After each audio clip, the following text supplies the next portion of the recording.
সত্যি বলতে আমি কোনো প্রফেশনাল আর্টিস্ট নই। ছোট থেকে হবি হিসাবে আঁকাটাকেই চিনে এসেছি। এখনো তাই জানি না কতটা ভালো আমি পারি, কিন্তু যেটুকুই পারি না কেন সেটাই আজকে তোমাদেরকে শেখাবো। মায়ের ছাদ বাগানের দুটো গাঁদা গাছকে আমি আজকে প্রম্পট হিসাবে ব্যবহার করেছি। ইউজ করব ক্যামলিনের আর্টিস্ট অ্যাক্রিলিক কালার। সরি, ওটা ওয়াটার কালার হবে। আর পেপারের ক্ষেত্রে আমি একটা ইনস্টার পেজ থেকে নিয়েছিলাম, সেটা হচ্ছে স্কলার স্টেশনারি। এখানে ইউজ করেছি 160 GSM, but paper quality was too good to handle water colour. তোমরা বুঝতেই পারবে না যে 160 GSM এর যে পেপারে আমি ওয়াটার কালার করব, তাতে পেপার একটুও কুকড়ে যাবে না এবং কোয়ালিটি খুবই ভালো। আউটলাইন শুরু করলাম একটা 5 টাকার অপ্সরা পেন্সিল দিয়ে। শুধুমাত্র আউটলাইনই করব, কোনো ডার্ক বা লাইট এরিয়ার ডেপথ আমি পেন্সিল দিয়ে দেখাবো না। এরপরে নিয়ে নিয়েছি অনেকগুলো তুলি এবং ব্রাশ, তার সাথে কালার আর প্যালেট হিসাবে একটা কৌটোর ঢাকনা, কারণ আমার যে প্যালেটটা ছিল সেটা অলরেডি আমি নষ্ট করে বসেছি। এরপরে আমি যথারীতি জল দিয়ে কাগজটাকে খুব বেশি ভেজানোর দরকার নেই, যেহেতু কাগজের জিএসএমটা অনেকটাই কম। কোবাল্ট ব্লুটাকে জলের সাথে মিশিয়ে হালকা হাতে উপরের দিকটা লাগিয়ে নেব, ঠিক যেমনটা তোমরা ভিডিওতে দেখতে পেলে। এরপরে টবের নিচের দিকটায় ডার্ক টোন অ্যাড করার জন্য বার্ন সিয়ানা আর প্রুশিয়ান ব্লু এবং লিটল বিট গ্রিন মিশিয়ে হালকা করে লাগিয়ে নিয়েছি। এরপরে একে একে কাজ করব হচ্ছে ফুলের। তো ফুলের কাজ করার জন্য প্রথমে দুটো ইয়েলো কালার, যেগুলো হলো লেমন ইয়েলো আর গ্যাম্বাকটা মিক্স করে আমি ফুলের এরিয়াটাতে ভালোভাবে একটা তুলির সাহায্যে লাগিয়ে নিয়েছি।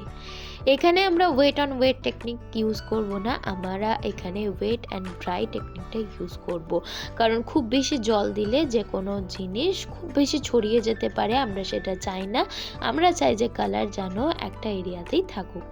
এরপরে কিছুটা ফুলের পেটালস দেখানোর জন্য বার্ন সিয়ানা আর স্কারলেট লেক এই দুটোকে হালকাভাবে মিশিয়ে আমি জাস্ট মিডিলের জায়গাটাতে ইউজ করেছি, যাতে বোঝা যায় যে কিছু পেটেলস ওর মধ্যে আছে। খুব বেশি ডিটেলিং আমি করতে চাই না, জিনিসটাকে একটু সিম্পল রাখতে চাই। এবার আমি একটা একটা করে ফুল করব, আর সেটা অবশ্যই তোমাদেরকে দেখাবো। যারা বিগিনার্স আছো তাদের পক্ষে ভীষণ সুবিধা হবে বোঝার জন্য যে আমি কিভাবে এক একটা ফুল ক্লিয়ার করেছি।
এতক্ষণ ধরে তোমাদেরকে দেখালাম যে এই ফুলগুলো আমি ঠিক কিভাবে করেছি, এরপরে দেখাবো যে এই পাতার ব্যাকগ্রাউন্ডটা কিভাবে হলো।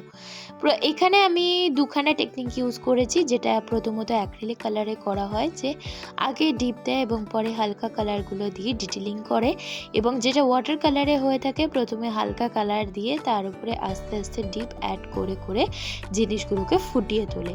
তো ফার্স্ট আমি যেটা সামনে গাছটা আছে ওর জন্য আমি ইউজ করেছি স্যাপ গ্রিন আর ভিডিডিয়ান হিউ, দুটোকে আমি মিক্স করেছি, তার সাথে অল্প একটুখানি প্রুশিয়ান ব্লু এবং বেসে অ্যাপ্লাই করেছি, যেগুলোই আমি দেখতে পেয়েছি যে ডার্ক টোন আছে। এটা সম্পূর্ণ নির্ভর করছে যেটা আর্টিস্ট দেখছে, আমি দেখে দেখেই কাজটা করেছি এবং এর কোনো ছবি আমি তুলিনি, ডাইরেক্টলি আমি দেখে দেখে কাজটাকে কমপ্লিট করেছি। এবার শুধুমাত্র স্যাপ গ্রিন আর লেমন ইয়েলো নিয়েছি, তুলির মধ্যে ভালো করে মিক্স করে তারপরে যেগুলো কচি কচি পাতা আছে, যেটা আমি সামনে থেকে দেখতে পেয়েছি, সেগুলোকে করে নিয়েছি।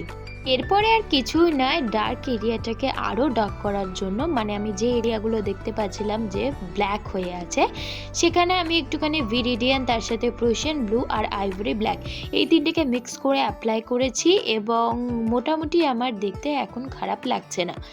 এরপরে দেখা যাক আর কি কি ডিটেলিং আনা যায়।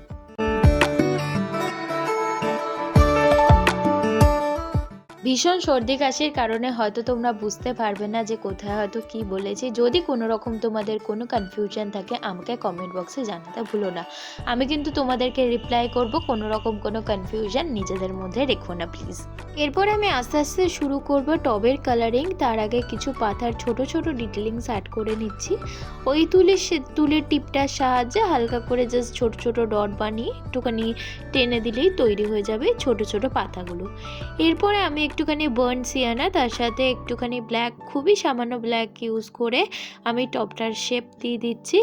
আর নিচের দিকটা খুব একটা খয়েরি দেওয়ার ইচ্ছা ছিল না, তাই আমি এখানটায় একটুখানি ডিপ গ্রিন বা যেটাকে বলো তোমরা ভেরিডিয়ান, ওটার সাথে একটুখানি হালকা করে ব্ল্যাক মিশিয়ে জাস্ট একটুখানি ছেড়ে দিয়েছি। আর একটা দিকে ওই প্রুশিয়ান ব্লু আর কিছুটা কোবাল্ট ব্লু, এই দুটোকে মিক্স করে দিয়ে তারপরে লাস্টে একটুখানি ব্ল্যাকের সাহায্যে ডিপ সাইডটা করে দিয়েছি। তো আমার টপ মোটামুটি রেডি হয়ে গেছে।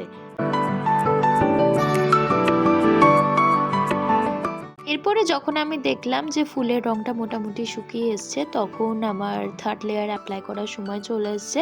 তো তার জন্য আমি এখানে নিয়ে নিয়েছি বার্ন সিয়ানা আর তার সাথে কিছুটা স্কারলেট লেক। এই দুটো মিশিয়ে জাস্ট পাপড়ির যে ছোট ছোট ডিটেলিংগুলো পুরোটা অ্যাড করব না, যেগুলো আমার চোখে একটুখানি ডিপ ঠেকেছে শুধু সেই জায়গায় আমি একটুখানি হালকা করে তুলি দিয়ে জাস্ট লাইনগুলোকে দেখিয়ে দিয়েছি। তোমরা দেখতে পাবে ভিডিওতে যে আমি ঠিক কিভাবে করেছি। সব জায়গায় অ্যাপ্লাই করিনি, কিছু কিছু জায়গায় যেখানে আমার মনে হচ্ছে খুব বেশি ডিটেলিং এর দরকার নেই সেখানে আমি অলরেডি জল দিয়ে ব্যাপারটাকে মিশিয়েও দিয়েছি। এরপরে নিয়ে নিয়েছি একটুখানি ব্ল্যাক আর প্রুশিয়ান ব্লু, জাস্ট খুব বেশি ডিপ এরিয়াগুলোকে, যেগুলো গাছের পাতার ফাঁকে আছে, সেগুলোকে আমি ফুটিয়ে তুলেছি।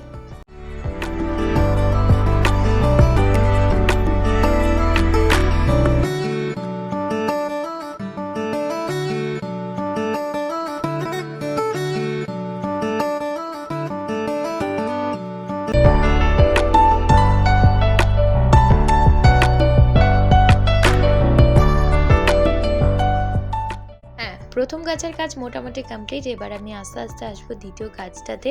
ফুলগুলো হয়ে আছে অলরেডি। এরপরে দেব হালকা করে ওই স্যাপ গ্রিনটাকে জলের মধ্যে গুলে পুরো এরিয়াটা লাগিয়ে, যেটা আমি দেখতে পাচ্ছি।